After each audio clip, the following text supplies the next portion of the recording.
Es muy probable que en tu casa, en algún cajón olvidado o en algún viejo frasco de monedas, tengas una pequeña fortuna y no lo sepas. Esta moneda es el famoso y muy querido peso resplandor, que durante décadas fue un tanto despreciado, pero que hoy en día es la puerta de entrada más inteligente para invertir en plata, como el primer paso para empezar en este mundo.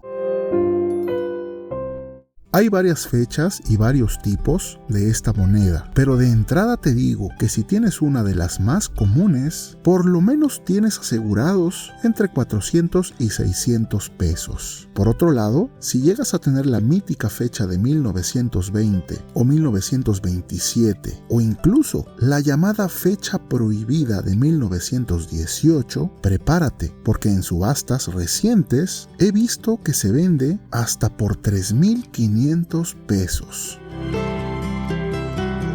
Para entender por qué vale dinero, viajemos a 1918. El precio de la plata se disparó y la gente fundía las monedas. México se quedaba sin dinero. Luego, el 13 de noviembre de 1918, se creó el peso 800. Es la moneda gordita, con diámetro de 34 milímetros y con un peso de 18 gramos, la cual tenía una pureza bastante alta para su tipo.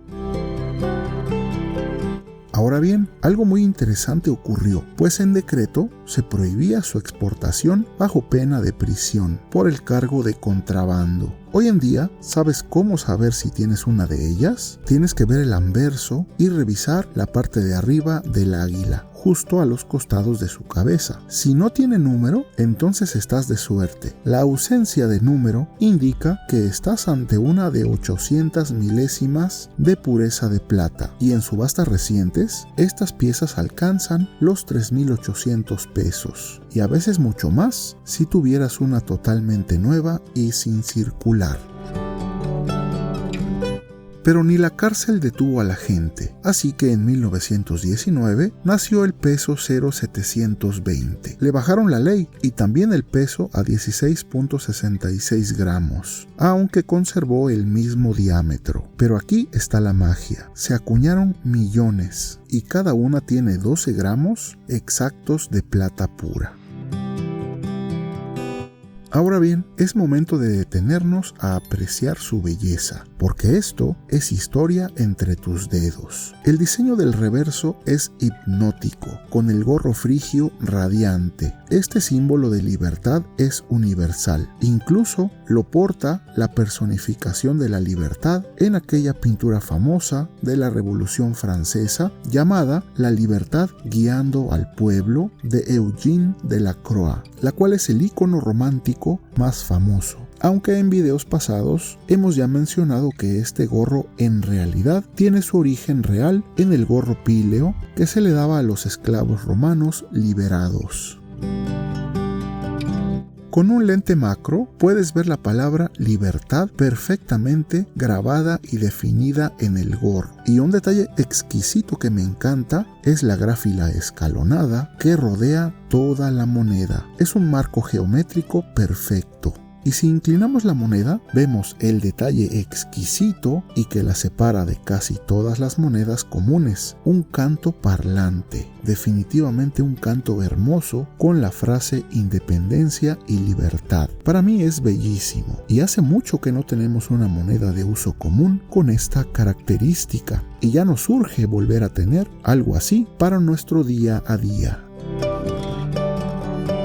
En el anverso tenemos el águila de frente devorando a la serpiente. Este diseño yo lo conozco como el águila del centenario, justo porque es el que usa toda la familia Centenario de oro. Transmite fuerza y poder, igual que aquellas monedas doradas.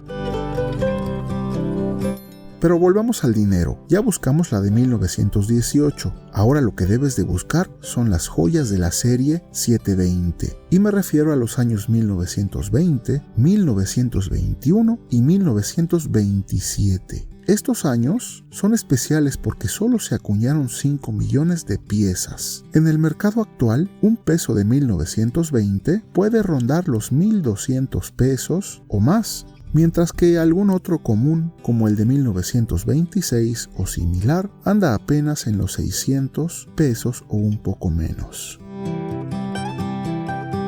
Si te gusta este diseño, pero tu presupuesto es ajustado, recuerda que también existe en denominaciones de 50, 20 y 10 centavos. Todas son ley 720, pero igual de hermosas y con el mismo diseño que la de un peso, solo que en un módulo más pequeño. Es la forma más barata de acumular plata con belleza para los que inician en esta actividad por su bajo costo. Este peso prácticamente salvó la economía, ciertamente. Pero si quieres ver el verdadero rey de plata, que es más grande y más puro, tienes que ver el análisis que ya hicimos del Cuauhtémoc de 5 pesos, haciendo clic en la tarjeta que te dejo aquí. Y por último, solo decirles que recuerden siempre apreciar las monedas y billetes, no solo por su costo monetario, sino también por su valor histórico, artístico y cultural. Esto es Numismat.